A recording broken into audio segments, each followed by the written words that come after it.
오후에 하나님 말씀 다니엘 4장입니다. 자, 이제 지난 시간에 3장 끝냈고 이제 4장을 이제 들어갈 차례입니다. 특히 다니엘 4장 같은 경우는 소위 국가의 통치자들, 치리자들이 사실 유념해야 될 말씀이긴 합니다. 예. 보통 이 권력을 진 사람들은 그 권세가 뭐 자기 자신이 똑똑하거나 혹은 국민들이 줬다 생각하는데 사실 권세는 하나님이 정하시는 거예요. 그렇죠?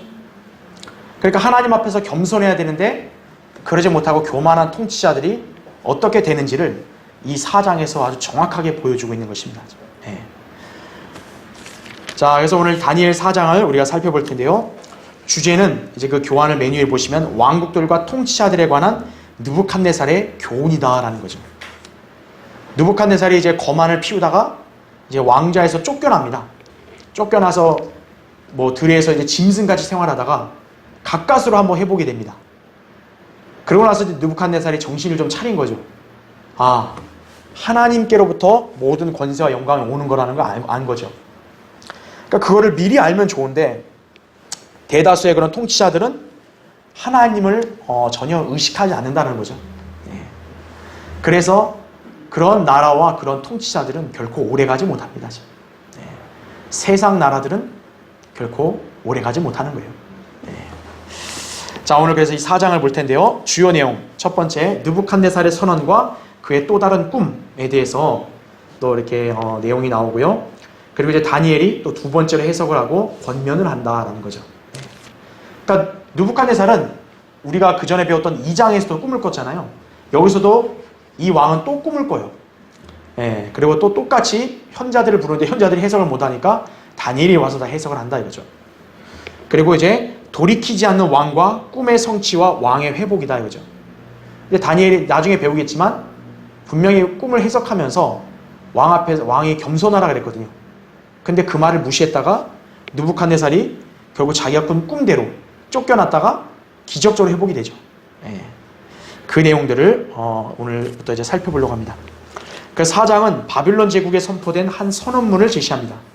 이것은 느부갓네살이 그의 정신병에서 회복된 해이고 죽기 1년 전인 BC 562년에 온 땅에 선포된 선언문이다 이거죠. 예. 그러니까 4장 시작부터 느부갓네살이 아주 딱 선언하는 거예요. 하나님이 어떤 분이신가를. 여기서 왕은 자신의 교만의 죄를 고백하며 자신의 광기의 원인이 무엇이었는지를 설명하고 또 지극히 높으신 분께 돌이키는 장면도 제시가 된다라는 거죠. 네. 그러니까요, 하나님을 실로 두려워하고 무서워해야 되는 거예요. 아, 나는 이 세상에서 아주 막강하고 부강한 나라의 나는 왕이다. 그렇게 자만하면 안 된다는 거죠. 느부갓네살이 어떤 왕이었어요? 당시 이방인들의 때의 시작이었고 그는 강성한 그런 대제국의 왕이었잖아요. 근데 하나님이 그런 왕을 단번에 어떻게 해요? 들의 짐승같이 쳐버리시는 거예요. 인간은 결코 하나님 앞에서 거드름 피우고 우쭐하면 안 된다는 거죠. 예. 하나님을 두려워함으로 통치를 해야죠. 그렇죠? 자, 오늘 한번 보겠습니다. 거기 4장 1절부터 보세요. 느부갓네살 왕이 온 땅에 살고 있는 모든 백성과 민족들과 언어들에게 이렇게 말하더라. 너희에게 평강이 더할지어다 그랬습니다. 이방 왕이 좀 이런 말하는 게 좀 어색해 보일 수도 있죠, 그렇죠? 자, 교환을 보겠습니다. 첫 번째요. 느부갓네살은 이른바 이방인들의 때를 지상에서 맨 처음 연 왕으로서 하나님으로부터 전 세계적인 통치권을 위임받은 인물이다라는 거죠. 네. 이것은 이제 우리가 2장 때 공부했기 때문에 여러분들이 그냥 자세히 설명 안 드려도 다 알 거라고 생각합니다. 그래서 그는 온 땅에 살고 있는 모든 백성과 민족들과 언어들에게 선포할 수 있는 권세와 능력을 부여받은 것이다 이거죠.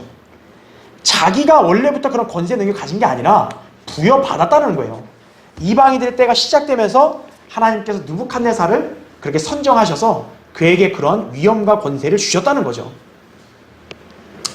그래서 그는 단순히 그 좁은 지역에서 사람들에게 말하는 게 아니라 온 땅에 있는 사람들에게 말했다는 거죠. 그만큼 바빌론의 제국의 영화와 위엄이 엄청났다는 거죠. 네. 왜냐하면 이방인들의 때의 시작, 머리였잖아요. 이방 왕국의 형상이 상징하는 형상의 머리였잖아요. 느부갓네살이. 그렇죠? 자, 그 밑에 보겠습니다. 1번 보시면 여한 형태의 정치적 권력일지라도 그것은 오직 하나님 자신의 뜻에 따라 선임된 자들에게 위임된다 이거죠. 이것이 하나님께서 지상을 통치하시는 방식이다 이거죠. 그래서 다니엘 4장 17절에 보면 지극히 높으신 분이 인간들의 왕국을 다스리시며 그분께서 원하는 자에게 그것을 주시고 그랬죠. 보통 왕들은 자기가 어떤 대단해가지고 그 자리에 올라왔다 생각하는데 천만에요. 누가 어떤 인간이 나를 이렇게 올려줬다. 천만에요. 하나님이 허락하신 거예요. 하나님 딱 보실 때 너가 왕하라. 딱 시켜서 하시는 거예요.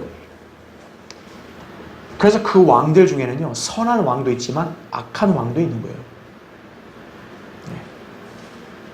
그 나라와 그 민족의 상태가요.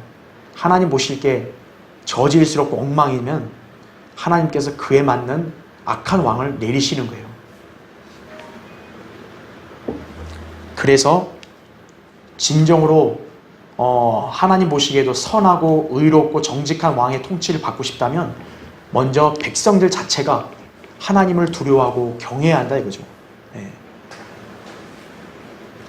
하나님께서 권력을 딱 원하는 자에게 선임해서 주시는 거예요. 근데 보세요. 2번. 하나님께서 지상의 전면적인 통치권을 일단 누구에게 위임하셨죠? 마귀에게 위임하셨습니다. 그래서 마귀는 예수 그리스도를 시험하면서 내가 이 모든 권세와 그것들의 영광을 너에게 주리라. 그것이 나에게 넘겨졌으므로 내가 원하는 자에게 줄 수 있느니라고 누가복음 4장 6절에 말했던 것입니다. 그러니까 마귀가 이게 무슨 거짓말이나 허튼 소리 한 게 아니라 정말로 예수님 앞에서 이건 참말한 거예요. 권세와 이 세상 나라들의 권세가 나에게 주어졌다 이거죠. 맞아요. 자기가 줄 수 있어요. 그러니까 그 자가 예수님을 꼬드길 때, 예수님을 꾀일 때 어떻게 하는 거예요? 나한테 경배하면 내가 그거를 너한테 주겠다. 실로 가소로운 거죠. 주님이 마귀한테 굴복해가지고 권세를 받나요? 그런 분 아니시죠. 주님은 직접 권세를 취하시는 분이죠. 예. 다만 지금 이 세상에 현재 마귀에게 권세가 위임됐을 뿐이다 이거죠. 그래서 3번 보세요. 마귀는 자신에게 위임된 세상 통치 권력을 쪼개어 그것을 여러 사람들에게 분산시킨다 이거죠. 그러니까 이 세상의 나라들의 그런 체제와 권세를 장악했잖아요. 마귀가. 그것을 세상의 여러 나라들에 각각 분산해서 주는 거예요. 마귀가. 그래서 공산주의자들, 사악한 모슬렘 통치자들을 마귀가 이렇게 세워서 주는 거예요. 내가 통치하라. 그죠? 다시 말해서 하나님께서는 지상 통치권을 마귀에게 위임하셨고 마귀는 이것을 또 여러 사람들에게 나누어 위임하는 것이다.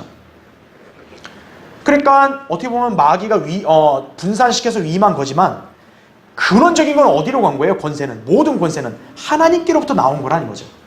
그래서 로마서 13장 1절에도 각 사람은 위에 있는 권세자들에게 복종하라 그러죠. 하나님께로부터 나오지 않은 권세는 없나니 모든 권세는 하나님께서 정하신 것이라 이거예요. 마귀가 그렇게 세상 나라 권세를 그런 왕들에게 줄 수 있는 것도 하나님이 위임하고 허락하셨기 때문에 가능한 거죠. 예. 그래서 4번. 따라서 현 세상에 군림하고 있는 통치자들의 권세는 실상 모두 하나님께 속하는 것이다 이거예요. 이에 그들은 하나님의 뜻에 따라 번성하기도 하고 멸망하기도 하는 것이다 이거죠. 그래서 우리는 이제 어떤 표현을 쓰냐면 우리 하나님은 제국, 나라의 흥망성쇠를 관장하십니다. 그런 말을 쓰는 거예요. 기도할 때든 아니면 그분을 증거할 때든 흥망성쇠, 흥하게도 하고 망하게도 하고 그죠? 성하게도 하고 쇠락하게도 하신다 이거죠. 자, 그래서 하나님께서 나라의 존폐를 좌우하시는 거예요. 그 나라가 하나님을 두려워하고 죄를 멀리 하잖아요. 그럼 그 나라를 오래가게 하시는 거예요. 그런데 죄악을 너무 만연해서 너무 악할 정도다. 그러면 하나님은 그 나라를 때로는 패망시키기도 하시는 거예요. 예. 그렇기 때문에요. 하나님을 믿는 것은 무슨 기독교인들만의 일 그게 아니에요.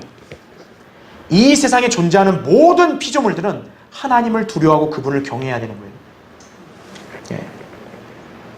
아유, 나는 안 믿고 살 수 있는데요. 그렇죠? 살아봐라 이거죠. 예. 자, 하나님께서는요. 그래서 제국의 흥망성쇠를 관장하시기 때문에 이스라엘 백성도 예외는 아니에요. 하나님께서 필요하면 선한 왕 아니면 악한 왕도 세우시는 거예요. 이스라엘 당시에 유다 민족의 그런 죄악이 너무 크니까 어때요? 하나님께서는 이거는 도저히 안 되다 싶으니까 이방인들에게 아예 팔아 넘기시죠. 그래서 북이스라엘은 아시리아에게 멸망하게 하시고요. 남유다는 바빌론에게 넘겨버리십니다. 그래서 지금 하나님께서는 느부갓네살을 딱 택하셔서 하나님의 백성인 이스라엘을 압제하고 다스릴 수 있는 권한을 주신 거예요. 그래서 지금 느부갓네살이 이스라엘 백성, 유대인을 포로로 잡은 거고 그 유다 민족은 그 느부갓네살 아래에서 지금 종살이 해야 되는 거예요. 그건 하나님께서 정하신 거다 이거죠. 왜 그렇게 정했냐? 그들의 죄악이 크니까요. 네. 자, 5번째 보시면 하나님께서 느부갓네살에게 왕국과 권세와 능력과 영광을 주셨고 사람의 자손들과 들의 짐승들과 하늘의 새들이 살고 있는 모든 곳들을 다스릴 권세를 주셨다라는 거죠. 이것은 다니엘 2장에서 다니엘이 꿈을 해석할 때 한 말이에요. 하늘 아래에 있는 사람의 자손들과 그 피조물들을 다스릴 수 있는 권세를 하나님은 느부갓네살에게 줬다 이거죠. 그래서 느부갓네살의 권세는 막강했다 이거죠. 여러 금속 재질 중에서도 가장 우수한 금이었고 머리였다 이거죠. 그러기에 그는 이방인들의 때에 해당되는 금머리로서 그의 권세가 온 땅에 미칠 정도로 막강했던 것이다. 여러분 그렇게 알고 계시면 됩니다. 그러니까 이 느부갓네살의 선언은 단순히 어느 조그마한 지역에 국한된 게 아니라 온 땅이라고 말할 정도로 광범했다는 거죠. 자, 2번째 보세요. 느부갓네살이 선언한 말이에요. 너희에게 평강이 더할지어다. 여러분 이 말 어디서 많이 들어본 것 같지 않으세요? 그리스도인들이 이런 용어 쓰는 용어와도 약간 비슷해 보여요. 그렇죠? 평강. 자, 부활하신 예수 그리스도께서 제자들에게도 나타나실 때 그와 유사한 말씀을 하셨죠. 너희에게 평강이 있을지어다 이렇게 하면서 나타나셨잖아요. 누가복음 24장 36절에 나오고요. 또 바울도 어때요? 사도 바울도 서신을 쓸 때마다 맨 그 서두에다가 그리스도 예수 안에서 은혜와 평강이 너희에게 있을지어다 이런 말 많이 쓰죠. 그러니까 어떻게 보면 이 용어는 좀 그리스도인들에게 좀 적합한 용어 같아 보여요. 근데 지금 이 용어를 누가 쓰고 있는 거예요? 느부갓네살이 쓰고 있다 이거죠.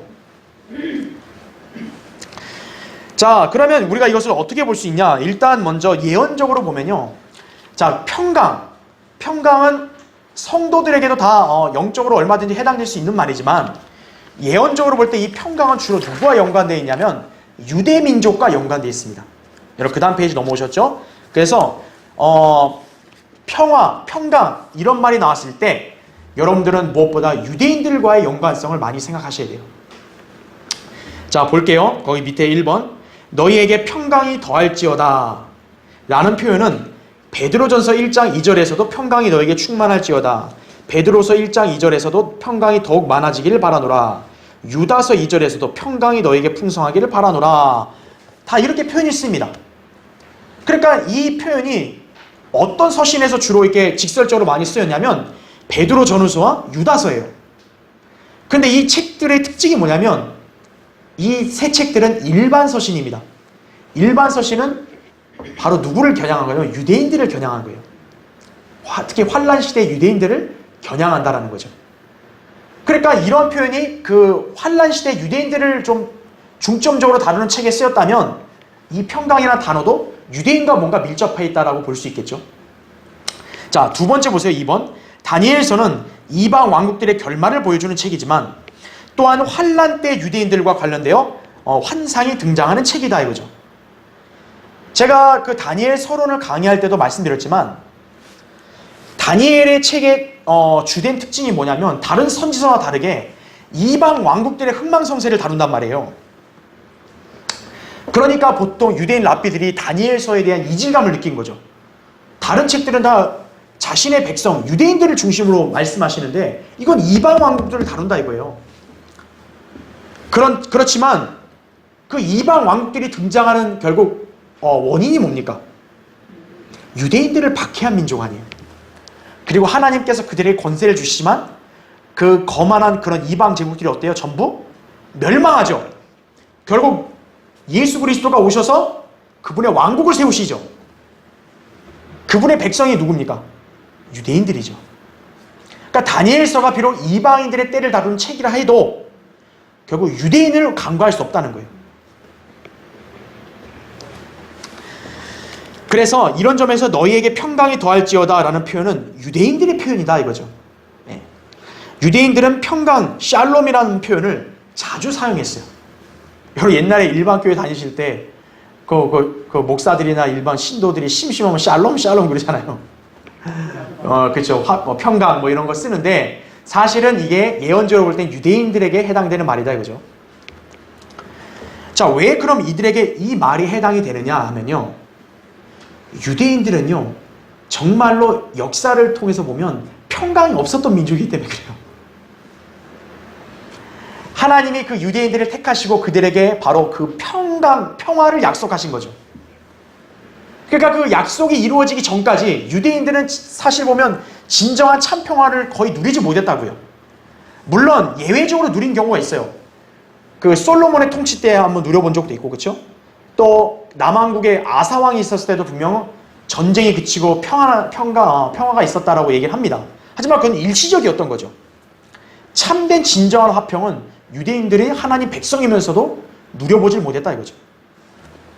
하지만 주님은 반드시 하나님은 그들에게 영원하신 참 평안을 주신다 이거죠. 네. 그래서 3번 보세요. 유대인들은 고난 가운데 있을 때 평강을 부르짖었다 이거죠. 유대인들이 얼마나 극심한 고난을 많이 당했어요. 그렇죠? 네. 이방인들의 압제를 당한 건 기본이고 종살이도 많이 했고, 그렇죠? 그리고 메시아를 죽임으로 인해서 이들은 결국 전 세계로 뿔뿔이 흩어졌잖아요. 흩어지는 와중에서도 어때요? 각 나라마다 배척당하고, 심지어는 그 나치들에 의해서 어때요? 가스 수용소에 갇혀서 죽기까지 했잖아요. 그런 유대인들이 그런 그 가스실과 수용소에 들어가면서도 동료들을 향해서 샬롬을 전했다고 그렇게 얘기합니다. 그러니까 유대인들은요, 어떻게 보면 참 끈질긴 민족이기도 해요. 그러니까 그런 하나님 말씀과 참 맞다고요. 비록 여러 차례 넘어지고 꺾이긴 해도 유대인이란 민족은 사라지진 않아요.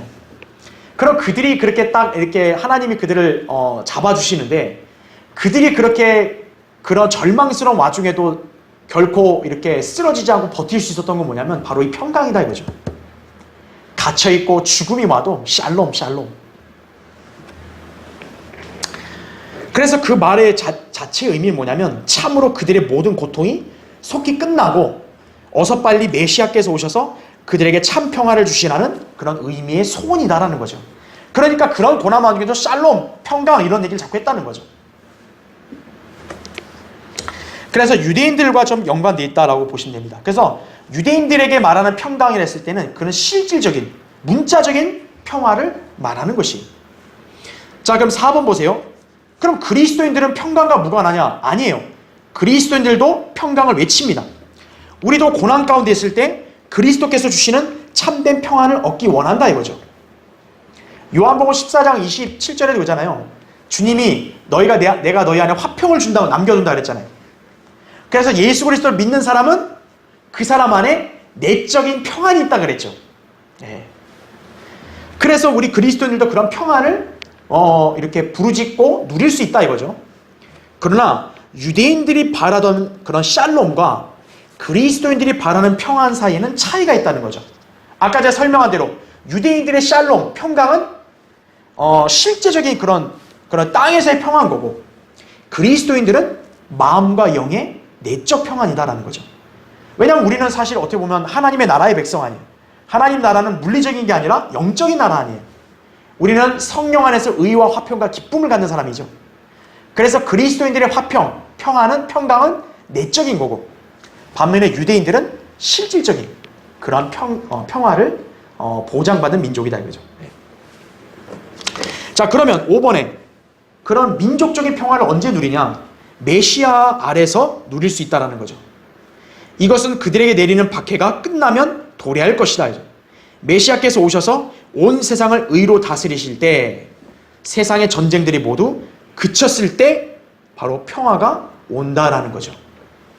이사야 2장 4절에 보면 이렇게 나오죠. 그가 모든 민족들을 책망하시고, 그렇죠? 심판하신 다음에 이제 뭐라 그래요? 창이 낫으로 바뀌고 막 그런 말이 나오잖아요. 그렇죠? 그 뭐냐면 예수 그리스도가 의로서 세상을 심판하신 다음에 이제 마침내 진정한 화평이 있다라는 겁니다.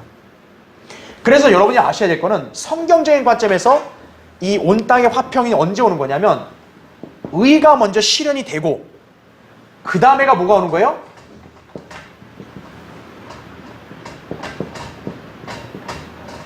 화평이 온다라는 거죠. 그러니까 의가 없이 평화가 올 수 있어요? 없어요? 없다는 거예요. 불의와 죄를 의로서 제대로 처분하지 않은 채 평화가 올 수는 없다는 얘기입니다. 그래서 우리는 이 성경 말씀을 근거로 해서 현재 이 정부가 얘기하는 한반도의 무슨 영구적 평안이 그따위 소리는 우리는 다 허튼 소리라고 치부하는 것이. 왜요? 하나님 말씀에는 그런 게 없거든요. 그냥 무슨 아부하고 갖다 바치고 해가지고 굴종해서 그렇게 평화한다. 그런 건 없어요.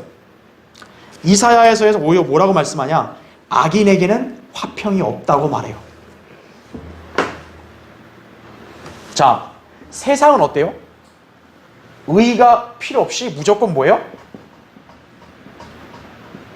평화를 추구하죠. 하지만 세상이 추구하는 평화는 바로 어떤 평화예요?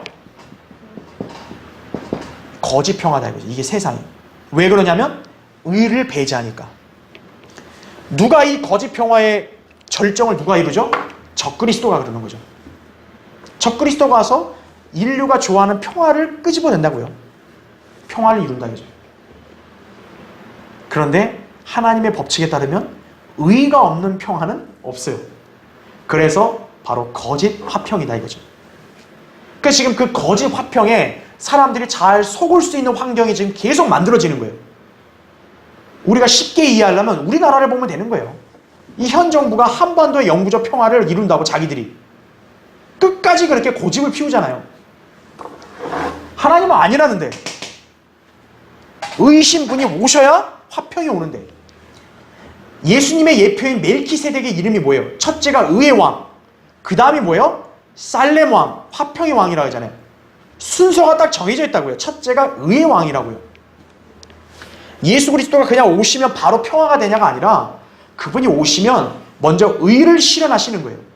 그래서 세상의 불공정, 불의, 죄악들을 다 심판하시고 그러고 나서 마침내 화평의 나라, 천년왕국이 이제 실현이 되는 것이다 라는 얘기죠. 그렇죠? 자, 그래서 평화는 언제 오느냐? 바로 의가 실현되는 재림 때에서야 이루어지는 거죠. 그럼 재림 직전에 뭐가 있죠? 고통이 있죠. 특히나 대환란의 고통이 있죠. 그 대환란은 1차적으로 누구를 위해서 주어졌다 그랬어요? 유대인들을 위해서 주어졌다 그럽니다. 그래서 유대인들이 대환란의 고통을 통과해야 마침내 그들이 민족적으로 원했던 평화가 이제 이룩되는 것이다 이거죠. 자, 6번 보세요. 하지만 이 평화는 지금 우리에게 주어지지 않는다 이거죠. 이 평화는 유대인들이 그들에게 주어지는 마지막 고난을 당한 후 평화의 왕이 임하셨을 때 주어진다. 그러므로 지금 이 평화를 얻으려고 노력하는 모든 무천년주의 운동들은 비성경적인 것이며 그죠. 특히 덜 떨어진 교회들이 무슨 소리 하고 있어요? 아, 우리 교회가 확장되고 선교를 통해서 교회 많이 세우고 그러면 하나님 나라가 확장돼서 평화가 이룬다 이거죠. 모두 마귀적인 발상이라는 거예요. 왕을 배격하고 인간들의 힘으로 왕국을 차지하려고 하는 사탄적인 발상인 거예요. 그게 바로. 그러니까 지금 현재 이 정부가 주장하는 내용하고 후천년주의, 무천년주의 교회들이 주장하는 내용하고 별반 다를 게 없는 거예요. 똑같이 마귀적인 발상이다. 여러분들이 그렇게 아시면 됩니다. 자, 2절부터 3절을 보겠습니다. 나는 높으신 하나님께서 나에게 행하신 표적들과 이적들을 알리는 것이 좋다고 생각했노라. 그분의 표적들이 얼마나 위대하며 그분의 이적들이 얼마나 능력이 있는가. 그분의 왕국은 영원한 왕국이요 그분의 통치권은 대대에 이르리로다. 이렇게 말씀하고 있죠. 자, 거기 첫 번째 보세요. 교환에 다니엘의 놀라운 꿈 해석을 통해서뿐만 아니라 그의 세 친구들이 용광로에서 멀쩡하게 살아 돌아온 일을 통하여 하나님의 표적들과 이적들은 이미 온 나라에 널리 알려졌을 것이다 이거죠. 그렇겠죠. 바빌론에서 그 얼마나 참 놀랄만한 깜짝 놀랄 소식이겠어요. 느부갓네살의 꿈을 세상 그 누구도 해석 못한 거를 다니엘이 해석한 거예요. 그리고 느부갓네살의 절대적인 명령, 불복하면 죽는데 거기서 안 죽고 멀쩡하게 살아도는 거예요. 그 히브리 새 청년들이. 그 나라의 민족들이 안 놀라겠어요? 다 알려졌겠죠. 그는 이것을 공식적으로 만 백성에게 알리는 것이 좋겠다고 생각했을 것인데, 이는 그가 솔직하고 정직한 믿음을 가졌다기보다는 정치적인 계산에서 비롯되었다고 보는 게 더 맞다 이거죠. 지금 느부갓네살이 여기서 보면 2절 3절을 보면요, 하나님을 높이잖아요. 그러니까 이 말만 보면 야 진짜 그 선지자 못지않게 말하잖아요. 그러면 이거를 헷갈릴 수 있는 거죠. 야 그럼 이 사람이 진짜 하나님 믿은 건가? 그렇다기보다는 느부갓네살은요, 제가 늘 다니엘 강의할 때 말씀드렸죠. 이 사람은 정치적 수완이나 머리가 굉장히 좋은 사람이에요.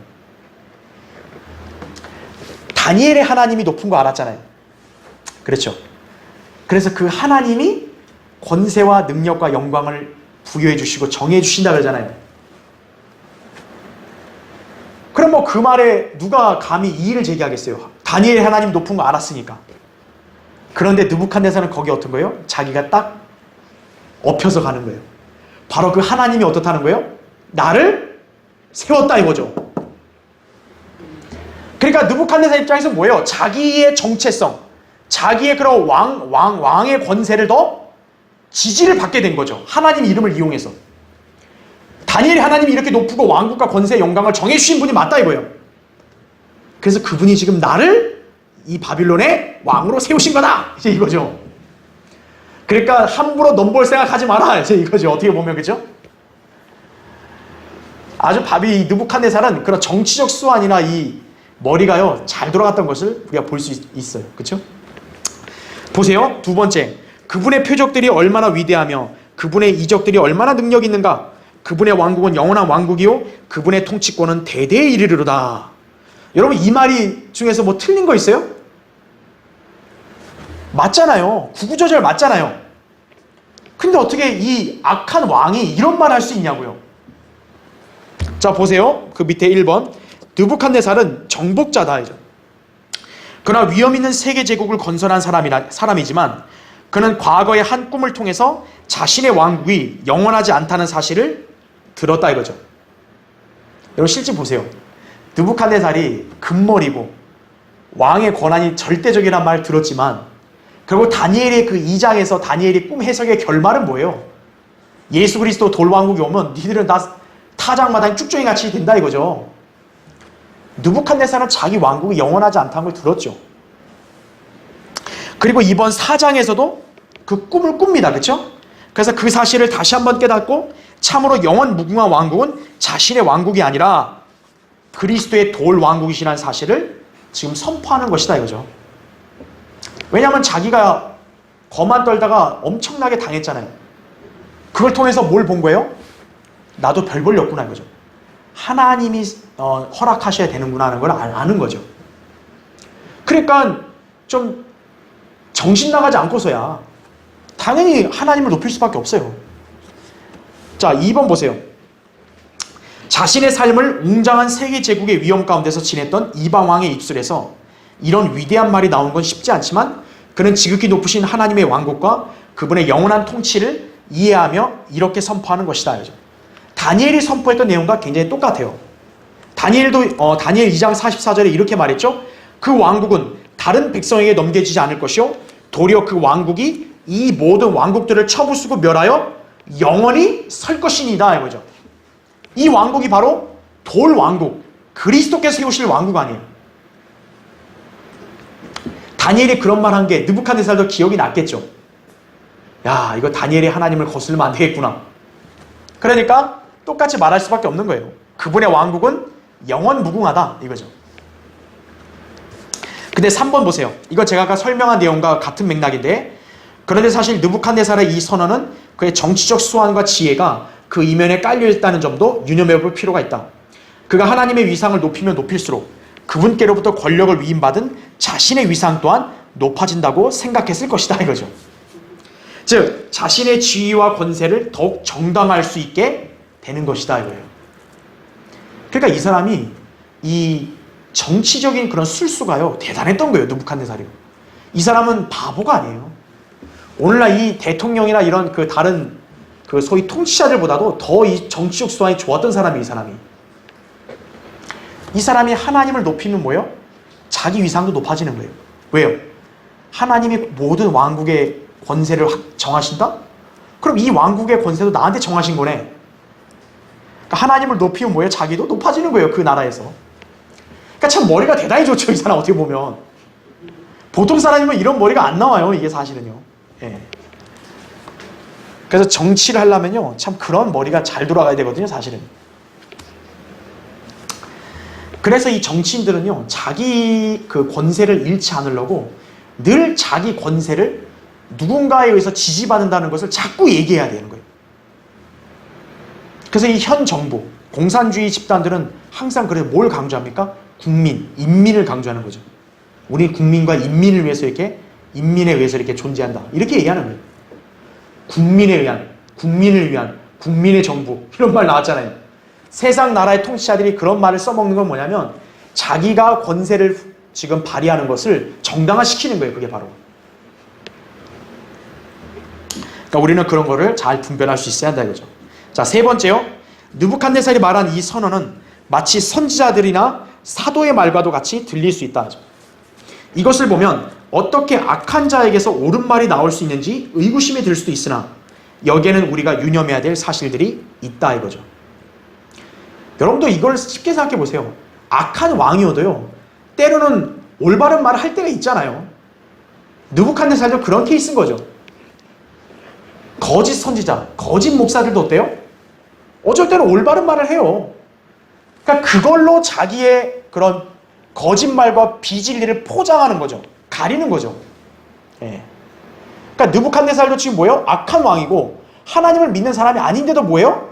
하나님 보시기에 올바른 말을 지금대로 하는 거예요. 이 사람은. 자, 그 밑에 보세요. 1번. 먼저 느부갓네살이 비록 적그리스도의 강력한 예표라고 할지라도 성경에서 예표가 곧 실체와 완전히 일치하지 않는다는 점을 볼 때 그가 옳은 말을 한다고 해서 이상하게 생각하지 않아도 된다 이거죠. 제가 얘기했잖아요. 느부갓네살은 적그리스도의 강력한 예표예요. 그럼 여러분 생각해 보실 때 그러면 이거 완전히 마귀잖아요. 근데 어떻게 마귀적인 자가 이렇게 올바른 말을 하지? 바로 우리가 오전 성경 공부 때 오늘 배웠던 대로 모형과 실체는 무조건 다 똑같은 건 아니라 그랬죠. 그렇죠? 느부갓네살이 적그리스도에 아주 닮은 점이 매우 많지만 그렇다고 해서 그가 곧 적그리스도다 그렇게 말할 수는 없잖아요. 그래서 그랑 적그리스도가 일치하지 않는 부분도 있다는 거죠. 자, 가령 예수님의 예표가 되는 인물들이 있어요. 우리가 잘 아는 요셉 있죠. 요셉만큼 예수님과 일치되는 게 많은 인물이 없어요. 그러면 요셉이 곧 예수님인가요? 아니잖아요. 요셉은 잘못을 범한 게 있다고요. 은쟁반, 은접시로 형제들을 속인 그런 잘못을 저질렀다고요. 근데 예수님이 한 번도 사람들을 속인 적 있나요? 없으시잖아요. 자, 다윗. 예수님의 얼마나 그 직분과 똑같아요. 다윗도 선지자, 제사장, 왕 아니에요. 예수님도 그렇고. 그런데 예수님이 다윗처럼 간음죄를 저질렀나요? 아니잖아요. 그러니까 모형이 예표가 실체의 어떤 부분과는 똑같을 수 있지만 그것이 완전히 일치하는 건 아니라는 거죠. 느부갓네살도 적그리스도와 바로 그 점이라는 걸 아시면 돼요. 그러니까 그자가 적그리스도 예표라 해서 무조건 하나님을 욕하고 나쁜 말만 해야 되냐 그게 아니라는 거죠. 때로는 옳은 말도 할 수 있다는 것이. 자, 우린 이걸 통해서 거짓 목사들, 거짓 선지자들도 때로는 옳은 말을 할 수 있다는 걸 아셔야 돼요. 그래서 그거 갖고 우리가 점수 주고 속으면 안 되는 거예요. 아, 저 사람도 우리랑 똑같다. 아니라는 거예요. 어떠한 상황에서만 말한 것 뿐이에요. 자, 두 번째. 그러면 이제 느부갓네살이 이런 말을 한 또 측면을 어떻게 볼 수 있냐면 적그리스도의 또 하나의 예표라고 볼 수도 있는 거예요. 자, 왜 그런가 하면 여러분 적그리스도가 이제 대환란 때 7일을 하잖아요. 그 몇 년입니까? 대환란이. 이때 이제 대환란이 총 7년이죠. 그렇죠? 전체가 7년이에요. 근데 사실 적그리스도가 본격적으로 사악한 그런 본성을 드러내면서 유대인들을 죽이고 전 세계 민족들을 압제하고 이렇게 하는 때는 언제입니까? 후 3년반입니다. 후 3년반. 유대인들을 아주 죽이려고 발악할 때가 이때예요. 그러면 이 전은 언제일까요? 전 3년반은 유대인들에게 호의적입니다. 굉장히.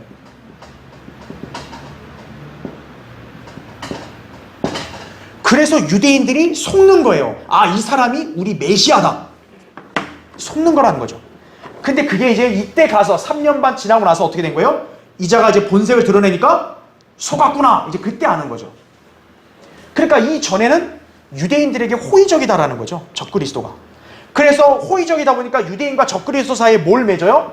언약을 맺는 거예요. 소위 화평의 언약이라 해서 그런 언약을 맺는 거다 이거죠. 하지만 이사야 28장에 보면 그것은 사망과 지옥에 이르는 합의였다 그렇게 나온다고요. 왜냐하면 속은 거죠. 그러니까 느부갓네살이 지금 이렇게 다니엘의 하나님에 대해 올바른 말을 한 걸 보면 이 사람이 믿은 건가 이게 아니라 마치 예표적으로 볼 때 뭐예요? 적그리스도가 완전히 처음부터 유대인을 박해하는 게 아니라 유대인에게 친화적이잖아요. 그래서 언약도 맺잖아요. 그런 측면과 좀 유사하다라고 또 우리가 한편으로 볼 수 있겠습니다. 네. 자, 이제 4장 거기 4절부터 7절을 보겠습니다. 나 느부갓네살은 내 집에서 쉬고 내 궁에서 번영을 누리고 있는 중에 그랬습니다.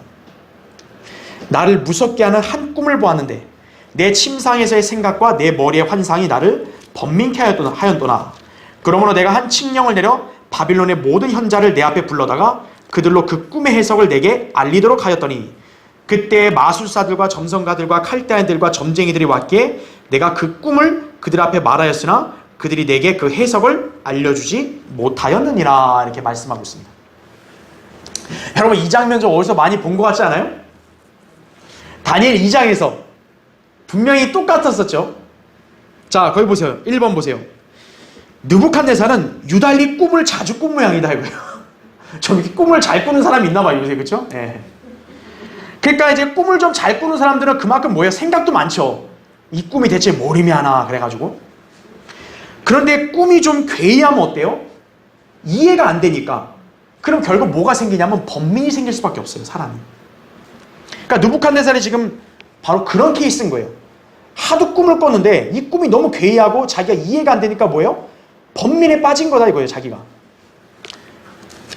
앞서 2장에서도 큰 형상의 꿈을 꾸고 이게 기억도 안 나서 번민하다가 지금 여기서는 뭐예요? 또 꿈을 꾸고 또 번민하죠. 별의별 생각을 다 하고 갖가지 환상이 머리에 떠오르니까 번민케 되었다고 그런 말합니다. 지금. 자, 두 번째 보세요. 자, 그래서 그 꿈이 언제 꿨냐 했더니 나 느부갓네살은 내 집에서 쉬고 내 궁에서 번영을 누리고 있는 중에 그게 나옵니다. 여러분 번민이 갑자기 언제 생긴 거예요? 번영하는 중에 생겼죠. 인생을 여러분 자만하면 됩니까? 안 됩니까? 안 되는 거예요. 한 번쯤 번영했다 해서 야 나는 이제 끝이다. 아 이제 앞으로 탄탄대로다. 번영하는 중간에 갑자기 몰락이 올 수도 있는 거예요. 그래서 지금 느부갓네살의 이 묘사는 뭔가 좋지 않은 일을 암시하는 것과 같아요. 번영이 있는 가운데도 재앙이 닥칠 것 같은 느낌이 들죠. 그 밑에 보세요. 1번. 이것은 마치 누가복음 16장에서 묘사된 부자와도 같다 이거죠. 누가복음 16장에 보면 거지 나사로와 부자 있을 때 당신 어때요? 부자는 굉장히 호화롭잖아요. 뭐가 부족한 게 있겠어요? 그런데 갑자기 죽었죠. 그리고 갔죠. 지옥에 간 것이죠. 그렇죠? 호화로운 생활을 하다가. 2번 보세요. 또 누가복음 12장 16절부터 21절에서도 어리석은 부자가 나옵니다. 그 어리석은 부자도 어때요? 재물을 하도 많이 쌓고 이러니까 내가 내 창고를 만들어서 아주 더 쌓겠다 그러다가 하나님이 그랬죠. 내 혼을 오늘 밤 내게서 앗아간다 그랬죠. 번영하고 부유해져서 아주 가난하게 지는 순간에 어떻게 된 거예요? 갑작스러운 그런 재앙과 멸망이 닥치는 거죠. 그런데 지금 이 느부갓네살의 말을 보면요. 이 누가복음 12장의 부자와 좀 굉장히 유사합니다. 지금 여러분 아까 4절부터 읽었잖아요. 거기 보면요. 어떤 단어가 제일 많이 나오는 줄 아세요? 나예요, 나 느부갓네살이. 내가. 근데 누가복음 12장에 부자가 말하는 것도 뭐가 많이 나오는 줄 아세요? 내가. 이게 어디서 비롯되냐? 바로 사탄이 그러는 거죠. 이사야 14장에도 뭐예요? 내가 내 보좌를 높여서 하나님보다 높이리라. 하나님을 의식하지 않고 나를 의식하는 거죠. 굉장히 좀 닮았죠, 그 부분이. 자, 3번 보세요. 지금 느부갓네살이 바로 그런 모습이에요. 그는 번영을 누렸지만 이 번영의 원인을 하나님께 두지 않았어요. 그는 하나님의 허락하심으로 자신의 왕국의 영광과 권세가 있다는 사실을 무시한 채, 그 다음 페이지요, 교만에 빠졌습니다. 드디어 그의 통치 말기에 몰락이 찾아왔던 것이다, 이거죠. 그래서 우리 잠언 16장 18절에 이렇게 나오잖아요.